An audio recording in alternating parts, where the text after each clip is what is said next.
리츠 해링턴은 바로 요 인물입니다. 지금 이제 도널드 트럼프 전 대통령 사무실에서 대변인 역할을 하고 있는 인물이고요. 근데 원 아메리칸 뉴스 네트워크 같은 데 보면은 그 자주 인터뷰를 하는 모습을 보실 수가 있는데 아주 메시지가 또렷하고 강합니다. 예, 아주 똘똘하게 이야기하는 대변인인데 오늘 뉴스맥스에 나와서 이 존 바크만하고 같이 인터뷰를 하는 이야기가 있었습니다. 사람들은 2016년 민주당 후보 힐러리 클린턴을 잠재적인 2024년 민주당의 대통령 후보로 지지하려고 한다. 왜냐하면 민주당이 조 바이든 대통령과 카멀라 해리스 부통령이 끔찍한 위치에 있기 때문이다. 이게 이제 해링턴 대변인이 한 이야기입니다. 바이든, 그다음에 해리스, 너무나도 끔찍한 여론조사 결과를 지금 보고 있기 때문에 국민들의 지지율이 땅바닥에 떨어져 있기 때문에 그나마 바이든이 카멀라 해리스보다 지지율이 조금 더 낮답니다. 카멀라 해리스 지지율은 더 밑바닥이라는 거죠. 그렇기 때문에 민주당에서는 바이든이나 카멀라 해리스가 다음 선거에 나오는 것을 대통령 선거에 나오는 것을 원하지 않는다. 그래서 지금 거꾸로 대통령 선거의 후보감으로 좀 이야기했으면 하는 인물이 바로 힐러리 클린턴이다. 본인이 나오고 싶어서 민주당을 막 설득하러 다니는 게 아니라 거꾸로 민주당에서 당원들이 2024년에 분명히 트럼프가 나올 텐데 대항에서 이길 만한 사람이 누가 있겠느냐? 야, 힐러리 클린턴 다시 불러오자. 이 얘기가 민주당 내에서 나오고 있다라고 리츠 해링턴 대변인이 얘기한 겁니다.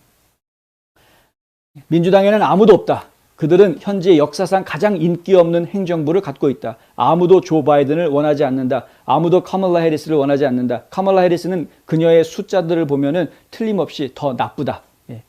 바이든보다 더 안 좋다는 거죠. 너무 많이 실패했다. 힐러리 클린턴에 대해서도 이렇게 이야기합니다. 너무 많이 실패했다. 아마도 우리가 현대사에서 만난 후보 중 가장 인기 없는 후보일 것이다. 민주당이 나라를 망치고 있기 때문에 자신이 처한 끔찍한 위치를 증명하는 것이라고 생각한다. 본인이 처한 위치는 이제 끔찍한 위치구나. 그걸 깨닫는 것 외에는 할 수 있는 게 없을 거다.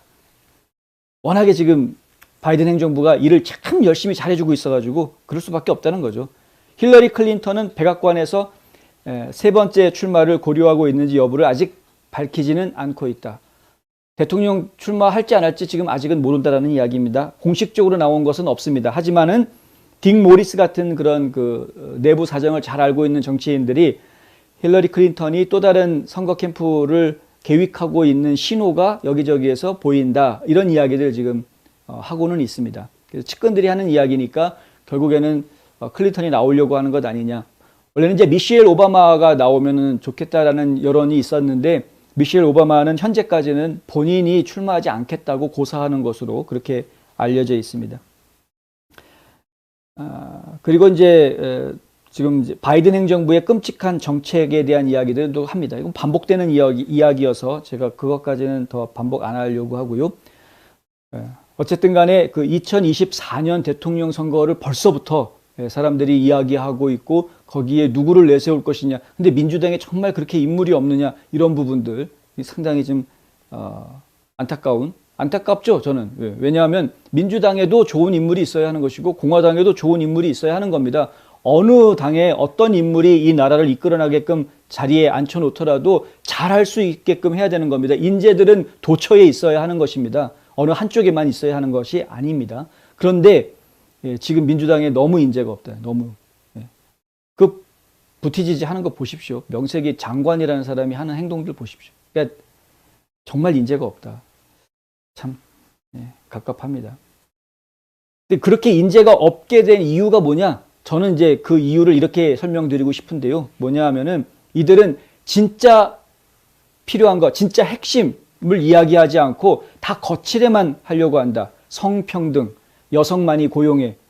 뭐 여성도 당연히 유리천정 없애야죠. 여성들도 당연히 능력 발휘할 수 있어야죠. 그런데 그게 문제가 아니라 숫자를 정하지 않습니까? 몇십 프로 이상 여성 관료를 세워.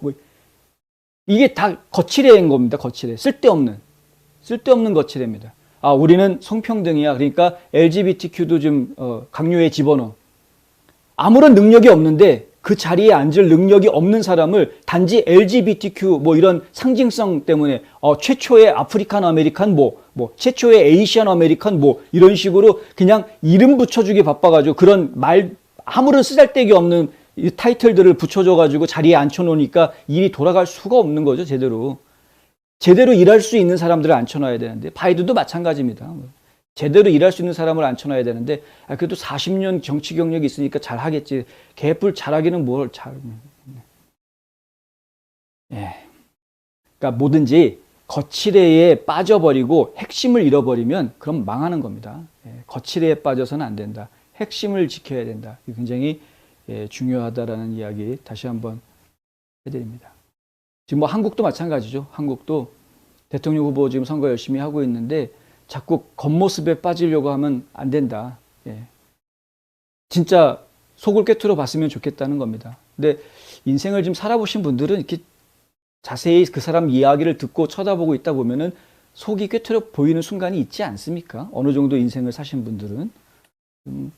아이들처럼 그냥 뭐가 뭔지 모르는 천둥 벌거숭이처럼 그냥 막 여기저기 들뛰고 다니는 그런 게 아니지 않습니까? 이제 어른들이 되면은 좀 식견들이 좀 생기는데 그런데 이게 어른이 돼서도 그냥 마냥 10대, 20대 하듯이 그렇게 선거판에서 막 흥분해가지고 막 소리 지르고 다니고 하는 거 보면은 참 젊게 사신다고 말을 드려야 되는 건지 좀 잘 모르겠다.